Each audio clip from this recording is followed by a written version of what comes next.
सरकार की इमेजिनेशन में सबसे बड़ी समस्या ये है कि वो भारत के मुसलमानों को बराबर का नागरिक नहीं समझती है। आप तारीख़ बदलने में माहिर हैं तो समाजवादी लोग तारीख़ लिखने में माहिर हैं।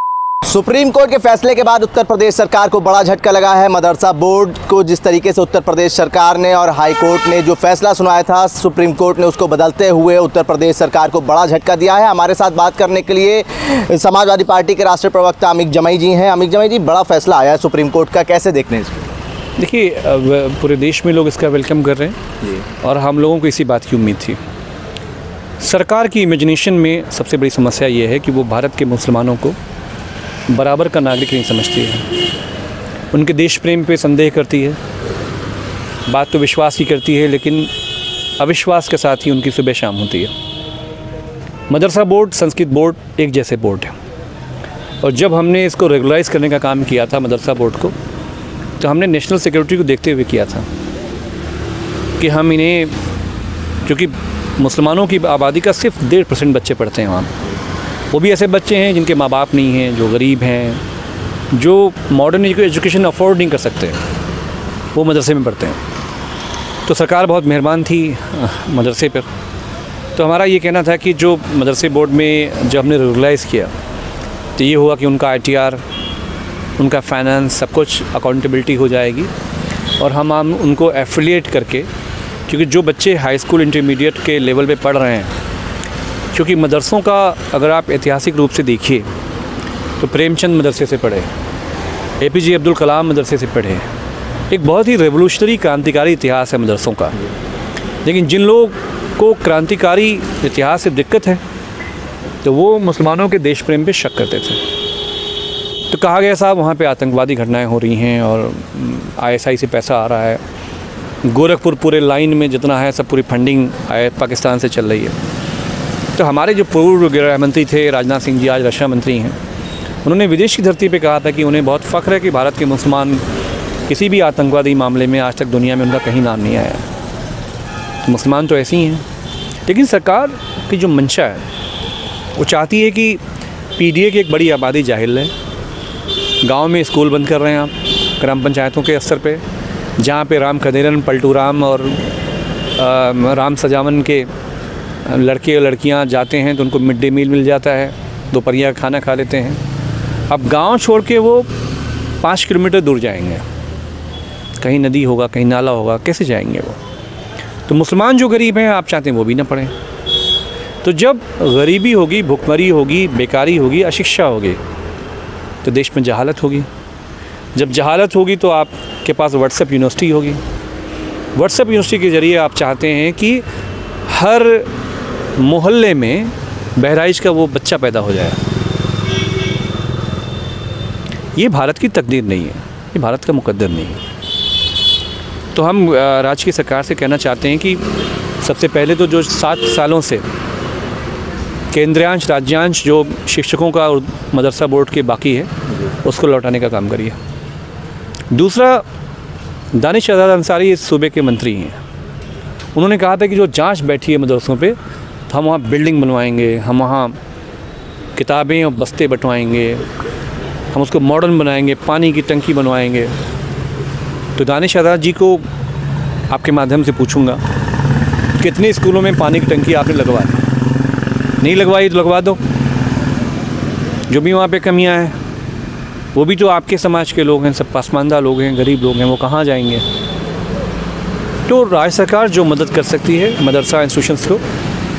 और एक एतराज़ सुप्रीम कोर्ट ने जाहिर किया है कि ये आप सर्टिफिकेट कैसे दे सकते हैं। तो हमारा ये कहना है कि अगर हम नहीं दे सकते तो देने का क्या तरीका होना चाहिए, क्योंकि जो बच्चे संस्कृत में पढ़ रहे हैं, और अरबिक संस्कृत हमारी प्राचीनतम भाषाएँ हैं, तो हम चाहते हैं संस्कृत भी फले फूले, संस्कृत में लोग बैचलर करें, कर भी रहे हैं। तो जो लोग बैचलर करना चाहेंगे संस्कृत में, तो वो इंटरमीडिएट में सर्टिफिकेट नहीं हो तो एडमिशन कैसे होगा? कल वो संस्कृत के प्रोफेसर कैसे बनेंगे? वही मामला अरबिक के साथ भी है।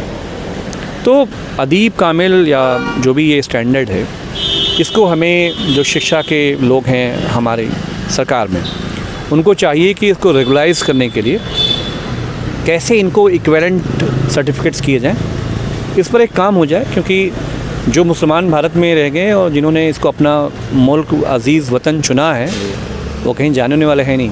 एक टिप्पणी भी करी है सुप्रीम कोर्ट ने, जियो और जीने दो। देखिए बीजेपी आरएसएस सुधरने वाले लोग नहीं हैं, इन्हें आप कुछ भी कह लीजिए आप। तो भारत के जो लोग हैं ना उनके डीएनए में तो जियो जीने दो है, लेकिन सरकार तो जीने दे हिंदू मुसलमानों को, सरकार ही जीने दे। कई ऐसे फैसले अमीक भाई देखे गए हैं, दुकानों के बाहर नाम लिखवाना, मदरसों की फंडिंग जांच होना, मतलब दिखता है कि एक तबके को टारगेट करा जा रहा है। नाम तो देखिए इसलिए लिखवाया जाता है कि जब दंगा हो तो उनको चुनने में आसानी हो जाए। मुल्क में दंगों का एक मॉडल है जो बीजेपी आरएसएस प्लांट कराती है। हम लोगों ने बहराइच दंगों का सच बताया तो एफआईआर पे एफआईआर करा दी गई, हम पे भी एफआईआर आ गई, पता नहीं कैसे करोड़ की ज़मीन हमारे पास आ गई है, जबकि हमारा किराए का मकान है यहाँ पर। तो से ये है कि आपको समय न लगे दंगे में। दंगाइयों की आसानी के लिए चुनाव किया गया है, लेकिन सीएम ऑफिस हमें ये नहीं बताता है कि उनके ड्राइवर में दलित कितने हैं, घर के स्टाफ में बैकवर्ड कितने हैं, सिक्योरिटी में यादव है कि नहीं है, पासी है कि नहीं है। अगर आप नहीं मानते हैं जाति को बताइए। अब हमें आप बताइए कि अगर कोई दलित शेफ़ है, आपने किसी होटल सामने नाम लगा दिया कि फलाना गौतम, तो आप जानते हैं कौन लोग खाना नहीं खाएंगे। तो सरकार ये भी ख्याल रख रही है कि जो उनके समकक्ष बड़ी जातियां हैं, खाना जो है बड़े लोगों से के हाथ से खाया जाए। एक आखिरी सवाल अमीक भाई, उत्तर प्रदेश में जो उपचुनाव होने थे उसकी तारीखों जो तारीख थे उसकी तिथि बढ़ा दी गई है। अब 20 नवंबर को मतदान होगा और 23 नवंबर को मतगणना होगी। क्या लगता है पीडीए की कार्ड ढूंढ रही है अभी भारतीय जनता पार्टी? दो बातें हैं, 20 तारीख को जनता तारीख लिखेगी। आप तारीख बदलने में माहिर हैं तो समाजवादी लोग तारीख लिखने में माहिर हैं। 20 को हम लिखेंगे। माननीय अखिलेश जी आज गाज़ियाबाद में हैं और वहाँ से कुंदकरी तक की जो हमारी सीटें हैं उस पर नज़र रखना, उसकी चाक चौबंद करना, नीचे से लेकर बूथ से लेकर सारे लोगों से बातचीत करना, संवाद करना, पार्टी के हमारे नेता कर रहे हैं। तो मकसद साफ़ ये है कि दो बातें, एक तो पूरे देश के लोग छुट्टियों में यूपी आ गए थे, 12 में चुनाव होता तो वो वोट दे के जाते हैं, तो वो निकल जाएं वापस।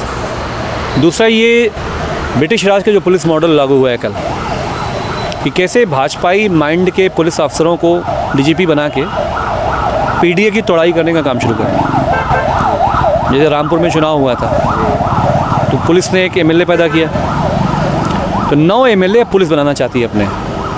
उत्तर प्रदेश पुलिस के सौजन्य से 9 एमएलए विधानसभा में आने का प्रयास है। बड़ा आरोप लगा रहे हैं। आरोप नहीं है, यही होने जा रहा है। लेकिन समाजवादी पार्टी के लोग, अखिलेश जी, हम लोग डेमोक्रेटिक तरीके से इस पूरी लड़ाई को ताकत से लड़ेंगे। बहुत शुक्रिया बात करने के लिए। हमारे साथ समाजवादी पार्टी के राष्ट्रीय प्रवक्ता अमीक जमई जी थे। उन्होंने साफ तौर पे कहा है पीडीए परिवार के लोगों को सरकार पढ़ने नहीं देना चाहती है, बढ़ने नहीं देना चाहती है, और बहराइच में जिस तरीके से जो युवा दंगे में शामिल थे सरकार युवाओं को वैसा बनाना चाहती है। उल्टा चश्मा के लिए आकिब मिराज खान, लखनऊ।